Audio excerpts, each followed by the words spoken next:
Ke informasi selanjutnya, pemirsa, Mahkamah Kehormatan Dewan atau MKD DPR RI memanggil anggota fraksi PDIP Julius Setiarto terkait pernyataannya soal Partai Coklat atau Parcok. Mari kita pantau jalannya pemeriksaan Julius Setiarto oleh MKD DPR RI. Sudah ada rekan kami Kevin Pakan di sana. Selamat sore Kevin, apa saja poin penting yang dibahas dalam pemeriksaan Julius? Ya, selamat sore Priska dan pemirsa. Terkait dengan sidang kode etik yang digelar dari Mahkamah Kehormatan Dewan atau MKD DPR RI terhadap dari anggota Komisi 1 DPR RI fraksi PDI Perjuangan Julius Setiarto sudah selesai dilaksanakan pada sore hari ini. Tadi selesai sekitar pukul 16:30 waktu Indonesia Barat.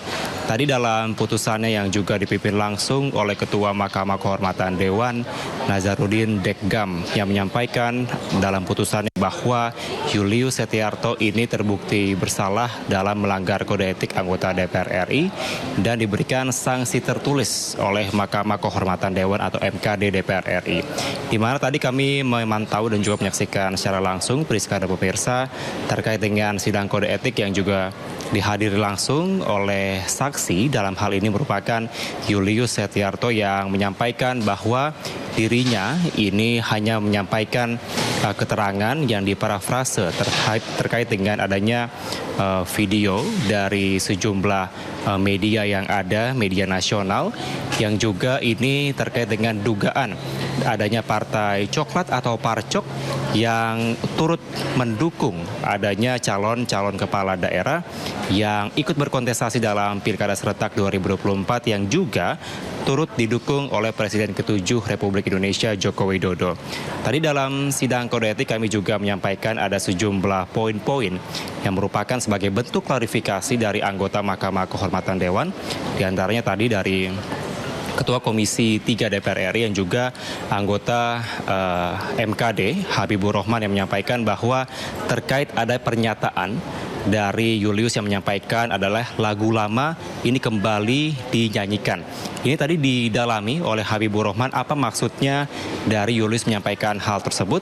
Tadi Julius menyampaikan bahwa hal ini merupakan sama seperti Pilpres pada tahun 2024 ini yang juga turut kembali diulang di Pilkada Serentak 2024. Kemudian juga tadi dari anggota MKD lainnya, Tommy Kurniawan, menanyakan dan juga mengklarifikasi kepada Julius Setiarto terkait dengan pernyataannya di media sosial TikTok miliknya bahwa apakah pernyataan tersebut terkait dengan adanya Partai Coklat atau Parcok yang turut mendukung sejumlah calon kepala daerah yang juga turut didukung oleh Presiden ke-7 Republik Indonesia Joko Widodo sesuai atau apakah sudah diklarifikasi.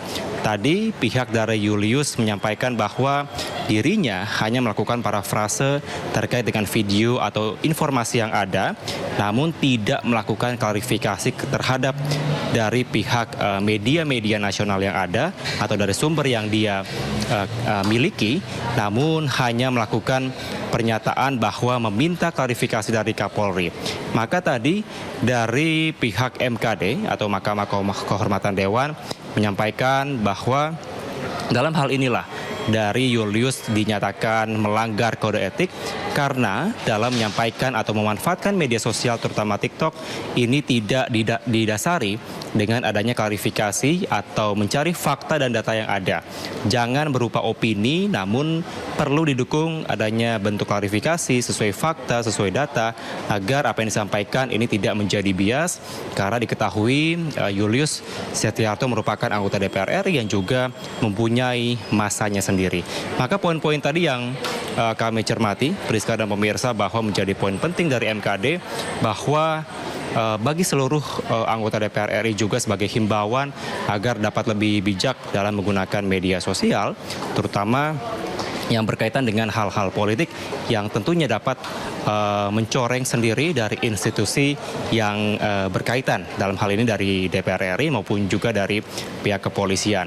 Namun sangat disayangkan, Priska, tadi kami tidak diberikan kesempatan begitu untuk bisa melakukan sesi doorstop atau wawancara terhadap dari Ketua MKD maupun juga anggota MKD lainnya, karena memang dari pihak MKD sendiri menyampaikan bahwa hanya boleh meliput pada saat proses sidang kode etik yang digelar secara terbuka. Namun himbauan kembali untuk seluruh anggota DPR RI bahwa dapat lebih bijak dalam menyampaikan informasi terutama dari media sosial. Sementara itu Priska, kembali ke Anda. Baik, terima kasih Kevin Pakan, selamat bertugas kembali.